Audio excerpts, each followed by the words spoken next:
नमस्कार दोस्तों। आज मैं आप लोगों को एक बैटल फील्ड की स्टोरी सुनाऊंगा। Once upon a time there was a battle field.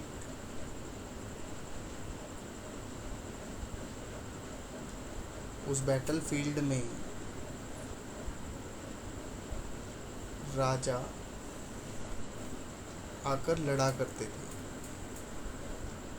तो एक बैटल फील्ड था, वहाँ राजा आकर लड़ा करते थे। The kings will come with their armies to fight. Once a stronger king,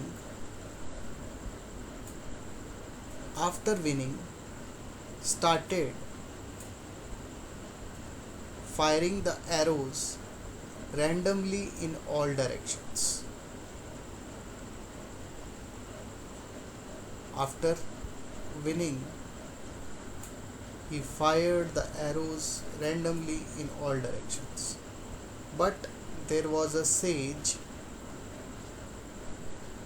who was in his following his prayers, and one of the arrows pierced the chest of the sage and he fell down.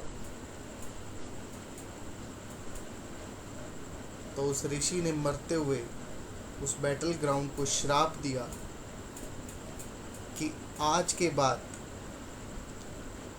जब भी यहाँ war होगा तो war में जो सेना कम रह जाएगी या जो सेना जिस किंग की सेना कम होगी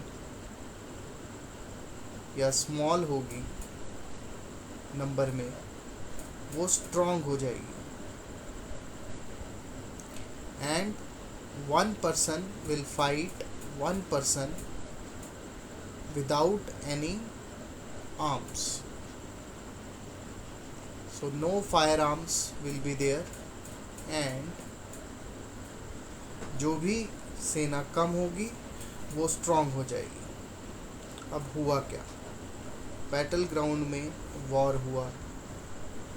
पहले दो राजा आए। पहले राजा की सेना में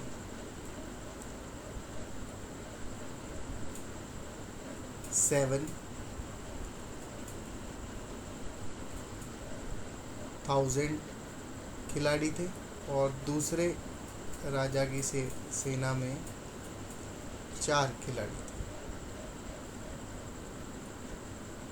4,000 खिलाड़ी थे। तो अब होता क्या था, जो छोटी वाली सेना थी वो स्ट्रांग हो जाती थी और एक से एक लड़ता था।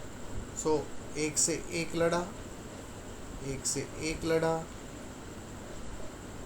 एक से एक लड़ा, एक से एक लड़ा। सो बचे कितने? 3। अब जो स्ट्रांग वाले थे वो जीत गए, तो बचने वाले कम हो गए। अब जो बचे हुए थे अकॉर्डिंग टू दैट कर्स वो स्ट्रांग हो गए। तो अब ये स्ट्रांग हो गए तो फिर से लड़ाई हुई। तो स्ट्रांग वालों ने जीतना शुरू कर दिया, तो ये हार गया, ये भी हार गया, ये भी हार गया इन तीनों से। तो बचा कितना? 1। अब 1 जो बचा, क्योंकि वो नंबर में कम था, अब वो नंबर में कम था तो वो स्ट्रांग हो गया। अब उसने पहले वाले से लड़ाई की, जीत गया। दूसरे वाले से लड़ाई की, जीत गया। तीसरे वाले से लड़ाई की, जीत गया। तो एंड में सिर्फ एक ही बचा। So this winner was known as HCF, highest common factor. This is what we do in finding highest common factor by long division method. We always have two numbers. If one is bigger and other is smaller, what we do is we divide them. And suppose, let us take one more example. Suppose first king had 9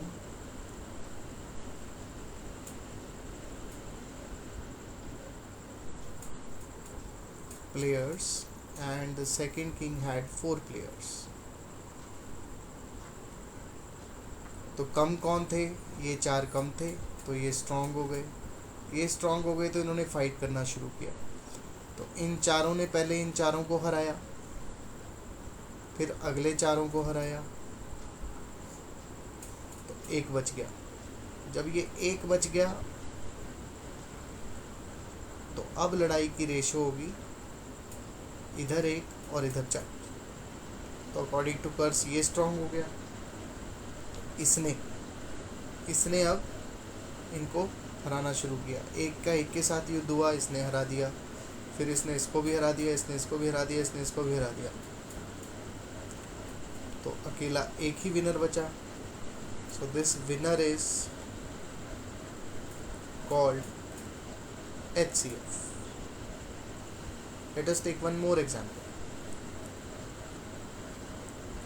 मान लो हमारे पास in the first team we have 10 players and in the second team we have 4 players. So as they were less in number, so they become stronger. इन्होंने पहले चारों को हराया, फिर अगले चारों को हराया। अब बचे कितने? पहली टीम से बचे 2। अब क्योंकि ये 2 रह गए, 2 छोटे रह गए, तो अब ये स्ट्रांग हो गए। तो इन्होंने क्या किया?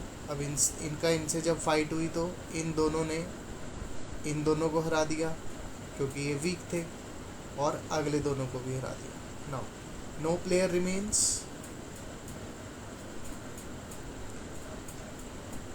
So your winner is 2. So this winner is known as HCF. As you might have observed that if we want to find HCF of 10 and 4, we divide 10 by 4